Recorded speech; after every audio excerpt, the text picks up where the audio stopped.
আসসালামু আলাইকুম। ভারতের ভয়াবহ ষড়যন্ত্রের কারণে শহীদ প্রেসিডেন্ট জিয়াউর রহমান শহীদ হন এবং ভারতের ষড়যন্ত্রের কারণে আপনারা দেখেন শেখ মুজিব হতে শুরু করিয়া আগের টার্মে শেখ হাসিনা 5 বছরের ক্ষমতা ছিল, টোটাল আওয়ামী লীগের ক্ষমতার 54 বছরের মধ্যে অর্ধেক সময়টি দেশ শাসন করছে এই আওয়ামী লীগ, মানে হিন্দুত্ববাদী ভারতের প্রোডাক্টে আওয়ামী লীগ। এই আওয়ামী লীগ আমরা যেটা অনেক কিছু জানতাম না, আপনারা জানেন যে সোনালী আঁশ, এই সোনালী আঁশ বাংলাদেশের সর্বশ্রেষ্ঠ মূল্যবান জিনিস ছিল। সেই সোনালী আঁশ আমরা জানতে পারলাম এখন সেটা কাঁচামাল, এখন কালকার বিভিন্ন চ্যানেলে জানা গেল সেই কাঁচামালটুকু চলে যেত পাট, সেই পাটটুকু চলে যেত ভারতে, এবং তারা সেই সুবাদে বিলিয়ন বিলিয়ন টাকা কামাইছে সারা বিশ্বের থেকে। তারা যেমন 1971 সাল থেকে বাংলাদেশকে যেভাবে লুটপাট, যেভাবে আমাদের অর্থনৈতিক কর্মসংস্থান ধ্বংস করছে, সেটা ভারত কিন্তু আমাদের চিরশত্রু, সেটা মাওলানা ভাসানী বলে গেছেন, সেটি বাস্তবায়িত। তাদের মূল কাজ হলো লুটপাট করা।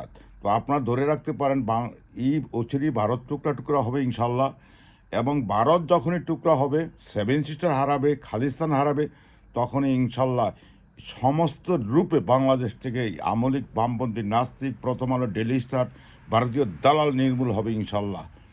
এবং আমাদের এখন করণীয় কি?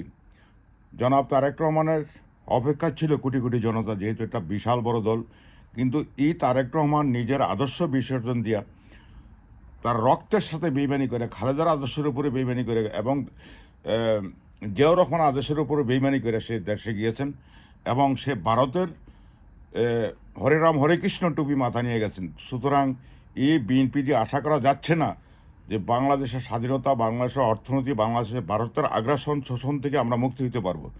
সুতরাং যেটা আমি মালেক সাহেবকে বলছিলাম দীর্ঘ 5ই আগস্টের পরপরই, যে আমাদের বিএনপির হাইকমান্ডে কিন্তু অনেক ভারতের রচক্র ঢুকে গেছে, কিন্তু মালেক সাহেব সেটা তারেক রহমানকে জানান নাই। যার জন্য বিএনপি যখন এখন ভারতের কবলে, তো সেটা নিশ্চিত, যেটা ব্যারিস্টার শাহরিয়া কবিরও বলেছেন, যে এদের পতন এবং এদের মৃত্যু অনেক সন্নিকটে, সেটাই চিরন্তন সত্য। আপনারা কি দেখেছেন? এই ভারতের কারণে চৌধুরী দুর্ভিক্ষ, লক্ষ লক্ষ লোক মারা গেছে, শেখ নিজে হত্যা করছে লক্ষ লক্ষ লোককে, হাসিনা 1,26,000 লোককে হত্যা করছে, লুটপাট করছে, ভারতও মিলে লুটপাট করছে। যার জন্য বাংলাদেশ এখন অসহায়। এই বাংলাদেশকে অসহায় হইতে দিব না। আমাদের সবচেয়ে বড় শক্তি আমাদের জনশক্তি, আমাদের বড় শক্তি প্রাকৃতিক শক্তি।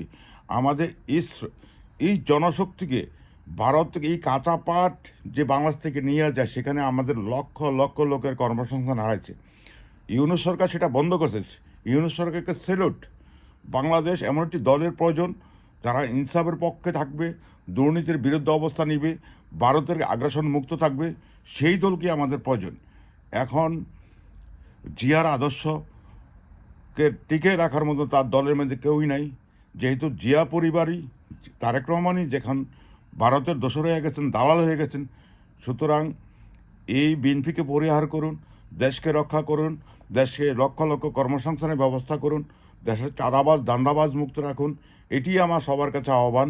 বাংলাদেশ জিন্দাবাদ, ইনকলাব জিন্দাবাদ।